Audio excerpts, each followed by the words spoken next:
আপনি যত জালেমের সামনে মাথা নত করবেন, জালেম তত সুযোগ পেয়ে যাবে। শহীদ আবু সাইদের নাম শুনেছেন না আপনারা সবাই? যুবকদের সাউন্ড না শুনেছেন না আপনারা সবাই? এমনে বুক পেতে দিয়েছে, বলছে কর গুলি আমার বুকে, জীবন দিতে প্রস্তুত আছি, বাতিলের সামনে মাথা নত করতে আমরা প্রস্তুত নয়। শহীদ হয়ে গিয়েছে। এখান থেকে এটাই শিক্ষা, যদি আগামীতে আবার কোন জালেম শাসক আমাদের দেশে আসে, ইসলাম বিরোধী কাজ করে, জাতির বিরুদ্ধে কাজ করে, স্বৈরাচার হয়, মানুষের রক্ত ঝরায়, ইয়াতিম শিশুকে হত্যা করে, আবার যদি ডাক আসে রক্ত দিয়ে শহীদ করে, জীবন দিয়ে আমাদেরকে ইসলাম রক্ষা করতে হবে, দেশকে রক্ষা করতে হবে, কারা কারা প্রস্তুত হাত তুলে আল্লাহকে দেখায় দাও। আমি তিনটি কথা বলছি, একটি মুরব্বীদের জন্য, আর একটি মা বোনদের জন্য, আর একটি যুবকদের জন্য। এই তিনটি কথা শেষ হলে আমি আমার তাফসীরে ফিরে যাব।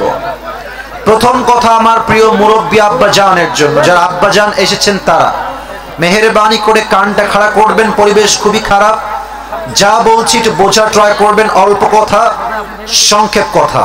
মুরব্বী আব্বা জান, আপনার জীবনের গুনাহটাই আসল গুনাহ নয়। যদি আপনার কোনো অবহেলার জন্য আপনার সন্তান গুনাহে জড়িত হয়, এটার দায়ভারও আপনাকে কিয়ামতে বহন করতে হবে আব্বাজান। আমি আমার আব্বাজানদেরকে অ্যাড্রেস করে একটা কথা বলছি, যদি আপনার ছেলে থাকে, আপনার ছেলেকে সঠিক সময়ে রাইট টাইমে ভালো সুন্দরী চরিত্রবান মেয়ে দেখে বিয়ে দিয়ে দেন।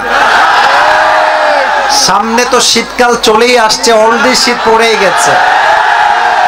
মেয়ের সঙ্গে ছেলেকে বিয়ে দিবেন চরিত্রবান মেয়ে দেখে, আপনার ঈমানও বেঁচে যাবে, আপনার সন্তানের চরিত্রটাও রক্ষা হয়ে যাবে। আর আপনি যদি আপনার ছেলেকে সঠিক বয়সে বিয়ে না দেন, আপনার ছেলে যত জায়গায় যত ঘাটে পানি খাবে, প্রত্যেকটার দায়ভার কিয়ামতে আপনাকে বহন করতে হবে আব্বাজান।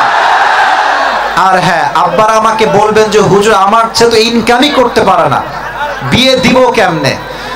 সেই আব্বার জন্য কথা হলো এই, বিয়েটা আপনি দেন, রিজিকের মালিক একজন, আওয়াজ দিয়ে বলেন তরিফামের ভাড়া তিনি কে? মাথায় রাখবেন, বাবা চাইলে আপনার বউকে কিন্তু 1 বছর হেল্প করতে পারে, কিন্তু আব্বা কেন রাজি হয় না? আমি যুবকদের পক্ষ হয়েই বলছি, আব্বা রাজি হয় না কেন? সামাজিকতার জন্য। আমাদের সমাজে, কথায় রাগ করবেন না, কথায় রাগ করবেন না, জেনা করতে মাত্র লাগে 1000 বা 500, প্রস্টিটিউট বা পতিতা খুব সহজে খুঁজে পাওয়া যায়। বাট আপনি হালাল ভাবে বিয়ে করতে চাইবেন, মেয়ের বাপ বলবে 10 লাখ টাকা দেনমোহর না দিলে আমার মেয়েকে আমি বিয়েই দিব না। শুধু এইটার জন্য আমাদের সমাজে জেনার সংখ্যা বেড়ে গিয়েছে, বিয়ের সংখ্যা কমে গেছে। আমার এই ভাইরা, আব্বাজান আপনি আপনার ছেলেকে বলেন যে বাবা তুই বিয়ে কর, যা, তোর 1 বছর 1.5 বছর তোর যা লাগে, তুই ব্যবসায় সফল হওয়ার আগ অব্দি, তুই জব পাওয়ার আগ অব্দি তোর বউকে যা লাগে আমি প্রোভাইড করবো, বাট তুই হালালে আয়, তোর হারামটা আমি আব্বা বরদাস্ত করতে পারবো না। ঠিক আছে কিনা? বাবাদের জন্য কথা।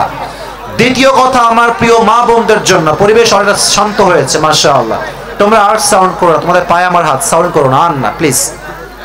মা বোনদের জন্য কথা, প্রিয় বোনেরা আমার, অনেকে আপনারা হিজাব পরে আমার ওয়াজ শুনছেন, বোরকা পরে আছেন আমি জানি, অনেকে আশেপাশে হাঁটছে আমি দেখেও ছিলাম।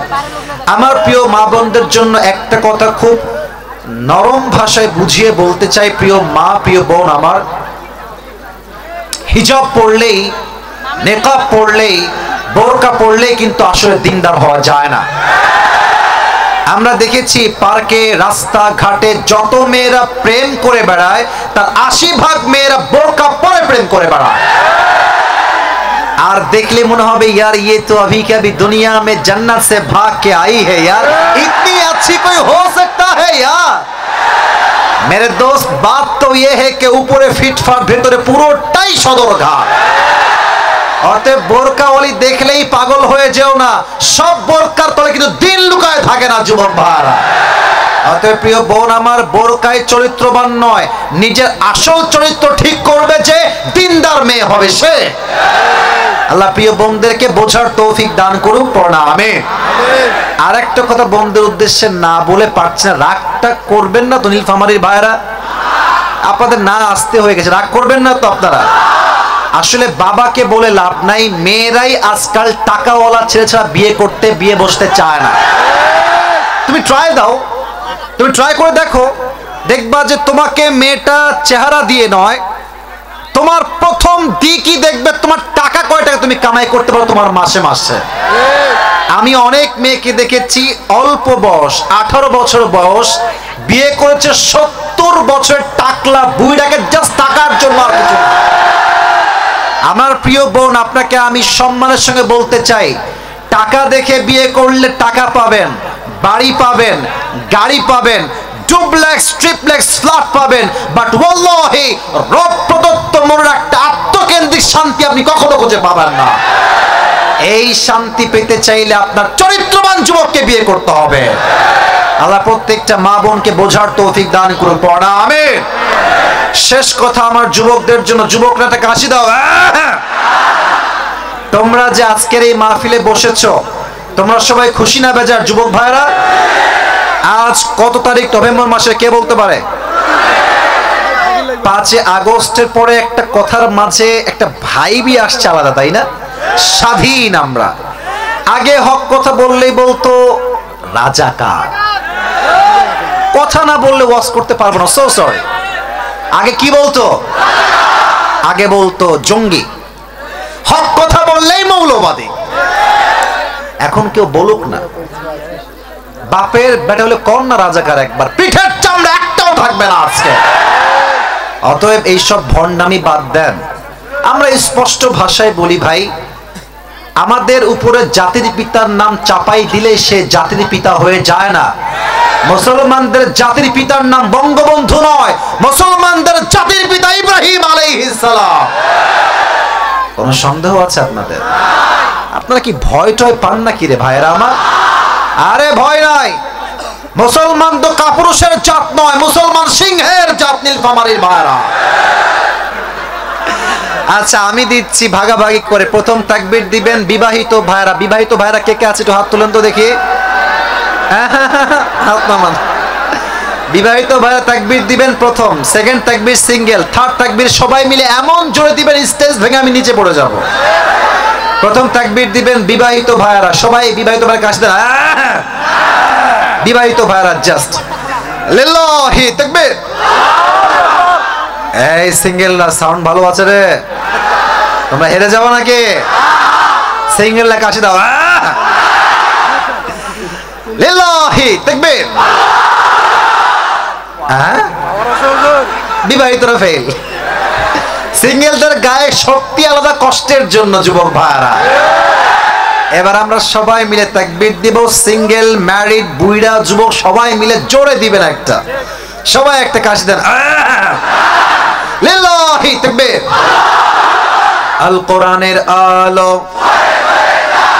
আল হাদিসের আলো, কোরআন হাদিস যেখানে, আলেম ওলামা যেখানে, ডোমারবাসী যেখানে, আল্লাহ তাআলা কবুল করুন সকলে পড়া আমিন। লাস্ট টাইম আমার টুপি নিয়ে অনেক মারামারি হয়েছিল, টুপি নেওয়ার জন্য আজকে একটা গিফট নিয়ে আসছি। টুপি নিবেন তো ইনশাআল্লাহ? এটা পাকিস্তানি টুপি, এটা পরে আমি জীবনে অনেক ওয়াজ করেছি মাহফিলে, মসজিদে, খুতবায়। তো এটা বলছি কেন, একটু ভাবলাম, শো অফ করলাম। অনেকে ভাবে হুজুর মানে একটা নরমাল টুপি নিয়ে আসছে। নরমাল টুপি মানে আসলে বেশি দামি না, বাট কেউ কাউকে ভালোবাসলে তার সব কিছুই তো দামি হয়ে যায় যুবক ভাইরা। তো এটা কাড়াকাড়ি করতে হবে না, আমি একজনকে দিব, but you need to have some qualification, এটা যোগ্যতা লাগবে। সেই যোগ্যতাটা কি আমি বলছি, আমি এখন যে সূরা থেকে তাফসীর পেশ করব, আপনি চাইলে কলম দিয়ে কাগজে লিখতে পারেন, নট এ বিগ ডিল। অথবা আপনি চাইলে আপনার অ্যান্ড্রয়েড ফোন বা আইফোনের যে নোটপ্যাড আছে না, নোটপ্যাড লিখতে পারেন যে আমি কি কি বলছি। শেষে গিয়ে যদি আপনারা কেউ আমাকে আমার কথাগুলো উত্তর দিতে পারেন প্রশ্ন অনুযায়ী, তাকে এই টুপিটা আমি আজকে পরিধান করায় পুরস্কৃত করব। রাজি আছেন তো ইনশাআল্লাহ? ইনশাআল্লাহ আওয়াজ তো কমে গেছে। চতুর্পাশে কানায় কানা যত মানুষ এসেছে তার 90% বেশি যুবক ভাইরা আজকের মাহফিলে এসেছে। তোমাদের সাউন্ড দিয়ে বলো সবাই ইনশাআল্লাহ। এতক্ষণ মজা করেছি, অনেক কথা বলেছি, এখন আর কোনো মজা নাই। সিরিয়াস মোডে তাফসীর পেশ করছি। যদি কোনো যুবক বা মুরব্বী ওয়াজের মাঝে উঠে যায় তার লুঙ্গি টাইনা ধরে বসাই দিবেন। এখান থেকে উঠে যাওয়া যাবে না। আসছে নিজের ইচ্ছায়, যাবেন আমার ইচ্ছায়। এটা আবার ভাব দেখায়নি, পাওয়ার না, এটা ভালোবাসার দাবি। 12টার পরে কিছুক্ষণ ওয়াজ হলে থাকবেন না? এদিকে 12টার পরে কি ওয়াজ হয় না এদিকে? আরে আমার তো বিশ্বাস ভোর রাত পর্যন্ত ওয়াজ হলে প্রত্যেকটা যুবক মুরব্বী শেষ রাত পর্যন্ত বসে থাকবে এখানে।